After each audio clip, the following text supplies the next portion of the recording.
Live in partner यानी ऐसा रिश्ता जिसमें लड़के लड़कियां एक दूसरे के साथ रहते हैं लेकिन किसी कानूनी रिश्ते में नहीं होते, ना कोई रजिस्ट्रेशन ना कोई कानूनी कार्रवाई। यहाँ तक कि ऐसे रिश्तों को समाज से भी छुपा कर रखा जाता है। परिवार वालों को भी ऐसे रिश्तों के हमेशा खिलाफ होते हैं। परिवार वाले ज़्यादातर इन ऐसे रिश्तों के खिलाफ होते हैं। तो सवाल यह है कि क्या ऐसे रिश्ते सिर्फ शारीरिक जरूरत को पूरा करने के लिए बनाए जाते हैं? लिव इन रिलेशन में क्यों एक के बाद एक लड़के अपनी पार्टनर का कत्ल कर रहे हैं? पहला उदाहरण आपको बता दें, दिल्ली में हुए निक्की यादव हत्याकांड।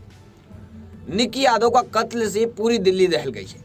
साहिल गहलोत ने अपने लिव इन पार्टनर की अपनी कार के अंदर गला दबाकर जान ले ली। चार्जर के वायर से उसने अपनी गर्लफ्रेंड की हत्या की। वजह थी साहिल की शादी। 10 फरवरी को ही साहिल की शादी थी और शादी की पहली रात उसने अपनी लिव इन पार्टनर की हत्या की और फिर उसकी डेड बॉडी को अपने ही ढाबे के फ्रिज में रख दिया। उसके बाद साहिल ने अगले दिन धूमधाम से शादी कर ली।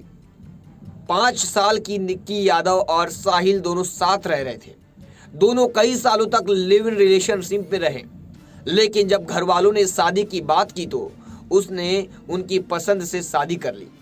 साहिल ने निक्की से छुटकारा पाना चाहता था, जबकि निक्की अपनी जिंदगी साहिल के साथ बिताना चाहती थी। बस इस बात पर साहिल ने उसे बेरहमी से मार डाला। अब दूसरा उदाहरण आपको दे दे जो अभी फिलहाल में हुआ है, जो काफी चर्चाओं में रहा, आफताब और श्रद्धा हत्याकांड। आफताब पूनावाला, ये नाम आज भी लोगों के दिलो दिमाग में दहशत भर देता है। आफताब ने महरौली में अपनी live in partner Shraddha Walker को ऐसी खौफनाक मौत दी कि सुनने वालों के भी होश उड़ गए हैं। आफताब ने पहले श्रद्धा का गला दबाकर उसकी जान ली। उसके बाद उसने श्रद्धा की लाश के 35 टुकड़े कर फ्रिज में रख दिए थे। लाश के टुकड़ों को वो एक एक कर महरौली के जंगल में फेंकता रहा। कुत्ते और जानवर उसे खाते रहे। 6 महीनों तक वो अपनी गर्लफ्रेंड की कत्ल की बात को छुपाने में कामयाब रहा।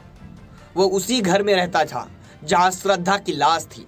घर में दूसरी लड़की के साथ अय्याशी करता रहा और श्रद्धा की लाश फ्रिज में पड़ी रही। तो हर दिन थोड़ा थोड़ा टुकड़ा जंगलों में फेंक कर आता। आफताब और श्रद्धा दोनों एक दूसरे से फेसबुक के जरिए मिले थे। दोनों के बीच दोस्ती हुई और फिर प्यार। श्रद्धा के परिवार वालों को आफताब के साथ उसका रिश्ता पसंद नहीं था, लेकिन श्रद्धा तो उससे इतना प्यार करती थी कि उसने अपने घर वालों से ही रिश्ता तोड़ लिया था। उस वक्त दोनों मुंबई में रहते थे, मुंबई के वसई में।